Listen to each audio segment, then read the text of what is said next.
Have you seen? Is it Vice? He plays Dick Cheney. Yeah.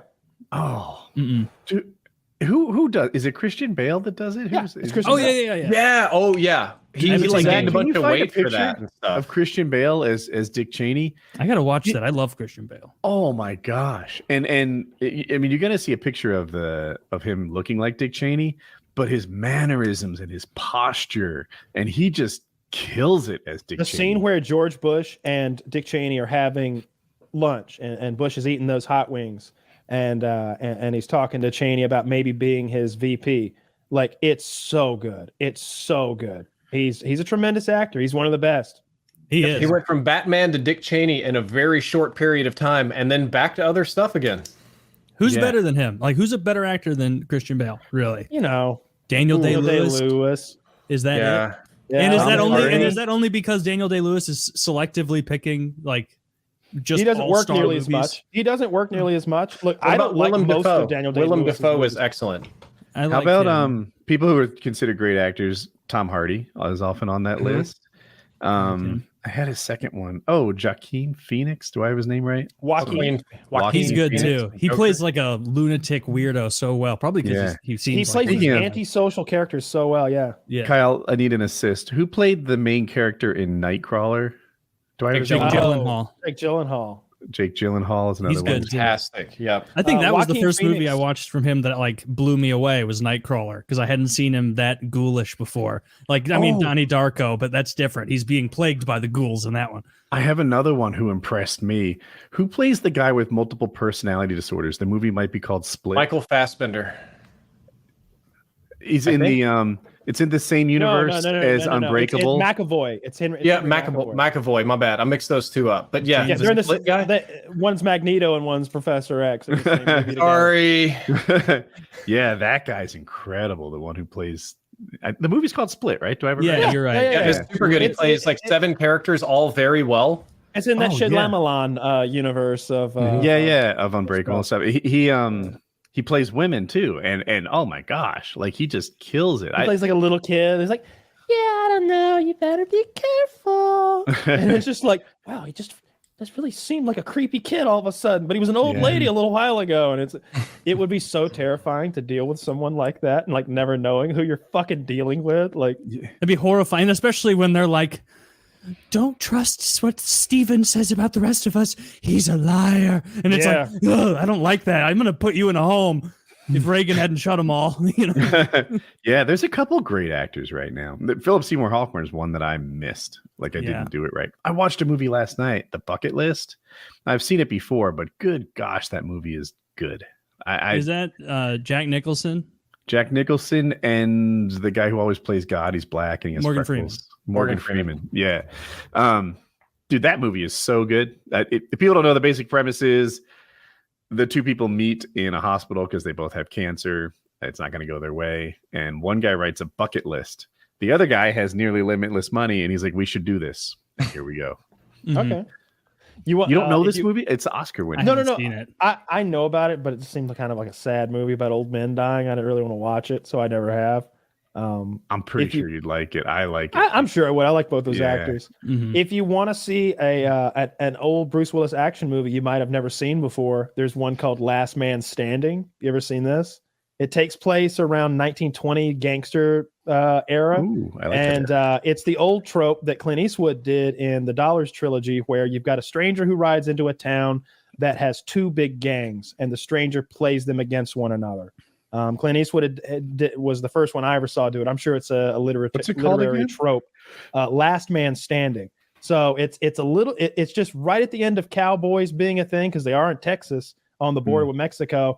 But it's in an era where the Tommy gun exists now, and 1911 pistols, and Bruce Willis uses dual-wielded 1911 pistols with I don't know how many magazines. There's a scene where he's getting ready to go fight, and he's just loading mags. You're like, where did he get all this ammo? But he has it. He has hundreds and hundreds of rounds. Because when he gets in a gunfight, he doesn't go bang, I got you. He takes both of his pistols and goes, and the bad guys fly through windows, and then he reloads, and then he finds another one to do that too. They fly through windows. I would like to see more 1920s gangster stuff. Yeah, we often talk about like, hey, let's all agree for the LA sake Confidential. of this, if you haven't seen that, you haven't seen the best of it. Okay, that recorded sort of in the second half of the superhero bell curve, right? I love superhero stuff more than most did, and even I'm like, all right, I don't have the same excitement around Thor that I used to. I saw a Reddit thread and they put it really well. They said that the Marvel thing is like when you play an RPG and you've completed the main quest, and now you're just going back and knocking out those little side quests. Yes. They don't really have any consequences. It's just like, I don't know, did I ever get that fish hook back to that guy? Everybody's Lenny's looking for that hat, I think. And yeah, so that's why subversive heroes are popular now, like the boys. But listening, okay, good point. So, but let's just assume that superheroes are kind of on the second half of the bell curve. What do you want to be next? We've talked about this a lot, and 1920s gangster stuff is on my short list. That would be cool. Sure. I do like gangster stuff. Yeah. LA Confidential is my favorite one. It's I think it's in the 20s. It's in Los Angeles. Obviously, it has one of the strongest casts that have ever been put together. You got to go back to something like A Bridge Too Far to get a better cast. It's everybody from Walter Cromwell. Look up the cast of A Bridge Too Far. It's you're like, wait, this exists? All these people managed to get in the same movie. What's the movie I'm talking about? LA Confidential has LA Kevin Confidential Spacey, Russell Crowe, Guy Pearce, James Comrell, David Stratham, Kim Basinger, and Danny DeVito. Good gosh. Yeah, it's real good. It's long, maybe 2 hours and 30, maybe 2 hours and 40. Yeah. I don't know. They're dealing with some mysterious noir type stuff. They're investigating a big capital murder case that has some secret stuff going on. Kevin Spacey's really good. You've got three cops who do their job completely differently. You've got Kevin Spacey who wants to be a celebrity cop. He wants to be tied into the TV shows that film there in LA and to be their consultant and to be kind of like known by the public. And then you've got Guy Pearce who's like, by the fucking book, I don't care if you all hate me. He's like, you're gonna be hated in the department. I didn't come here to be liked. I came here to get ahead. And like that's a direct quote from him. Like there's a scene where like a cop beats a prisoner and he's like, you're going to inform on your fellow officers? Absolutely, I will. You're going to be hated. You're going to be a pariah. I didn't come here to make friends. I came here to get ahead. And it's all right, corporal, or whatever the fuck. And then you've got Russell Crowe, who is like the good soldier boy who will go in and get his hands dirty, beat a confession out of someone, whatever it takes. And these three are at the heart of this huge conspiracy. And they're being played against one another. And what they really need to do is come together and like have a conversation. but the shit, and it's a good movie. It's a good Russell movie. Crowe's good at being stuff. intimidating. Like he's such a back big then dude. he was. He is a physical force in this movie. There's a scene where He beat people up in real life. Someone's being interrogated, and Russell Crowe's on the outside watching the interrogation happening. And the guy is talking about raping and beating this woman, and she's held somewhere still alive. And Guy Pearce is trying to like trick this guy into giving the information. And Russell Crowe's been out there leaning on this office chair the whole time, one of those wooden ones. And you can just hear the chair's creaking. Finally, it breaks in his fucking hand, and he just runs in there and like fucking dumps all but one of the bullets out of his pistol, and he's like, and immediately starts clicking them off. Where is she? Click. Where is she? Click. And this guy's like, click. Where is she? Like, he's ready to kill this guy in front of all the cops. And the guy pisses himself, gives an address, and that's it. And they go. It's a good movie. I always get him mixed up with the 300 guy, Gerard Butler. They look similar. Gerard Butler's like the budget version of him. I liked him in Russell Crowe. Watch 1993's Virtuosity, where he's the villain and he hunts down Denzel Washington. So it's like a really young, skinny Russell Crowe, and he's like weird and creepy. Yeah. He does not look skinny anymore, though he does look weird. He's big. He's really? Is he fat now? Big man. Great big fat man. person. Yeah. Yeah, I saw him doing one of those like GQ interviews or whatever, where he like talks about all of his biggest movies, like, here's what I did for Gladiator, and it's like, damn, man, you looking rough. I could never look like prime Russell Crowe, but 2022 yeah, you Russell could. Crowe? Dude, no, I was meaning like as far as being handsome. Like you can't work your face out. Like, but his well, I mean, face now, he's getting a very Phil Margera feel. Like this is him very thin compared to what I'm Margera, seeing. Well, body fat makes a lot of people handsome. Like I just think in general, like you look. I've been watching professional soccer lately, football, and God, all these guys are good looking because all of them have like protruding cheekbones and sunken in this. Like they're just being that thin and doing the kind of cardio a European football player does. They look good. I do like a nice, ugly super athlete. Like that might be one of my favorite things about Alexander Ovechkin is that he's an absolute dog to look at. He's an ugly man. I don't think you're giving Rod Brindamore his due. Rod Brindamore is not ugly. You can tell that a handsome face was beaten out of him.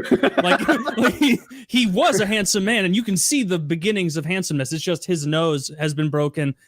It's like it's got the girth of 3 noses. It looks like it doesn't look good. It's like the middle segment. It's Indonesian. The rest of them you can probably skip. Did you watch the Love, Death, Robot stuff? Yeah, I love those. Okay, well, there's another thing called Oat Studios. Have you seen all the Oat Studios? All of them.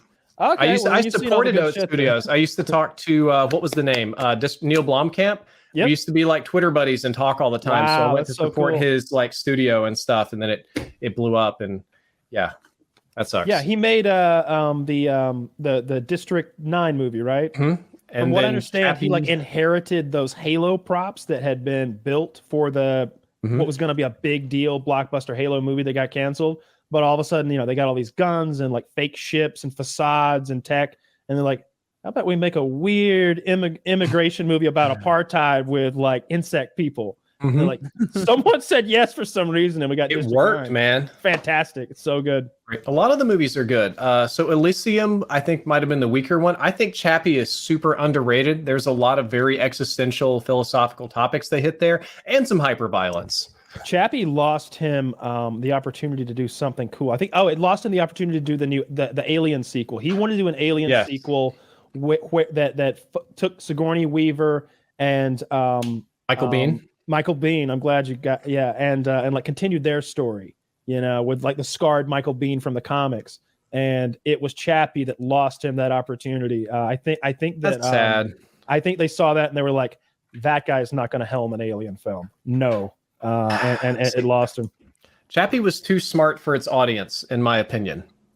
Sure, but they need somebody who knows that. They need somebody who won't make a movie too smart for their audience. If you're gonna make an Alien movie, you've got to hit a pretty good audience, like R-rated, like sci-fi, hit the nostalgia beats, but update, keep it fresh. And you're bringing 50, 60-year-old Sigourney Weaver and Michael Biehn back. Like, no, we're not giving. Oh, I remember reading like the script was they were in cryo sleep for too long, so they got all wrinkly when they opened the doors.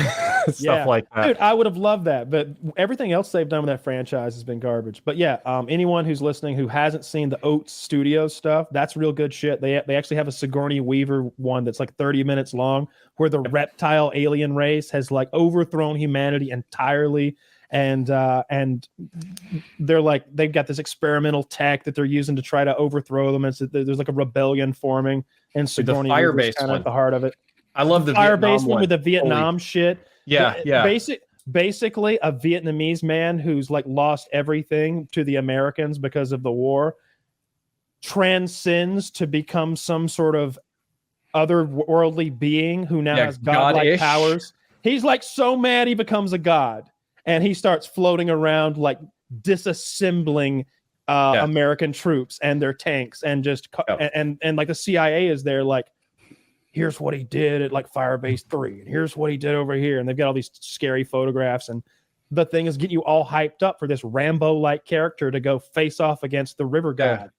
Because they gave the main character like this little like sort of almost prototype time machine that could like shoot bullets through time, and they're like, we think it might hurt him, you can go find out.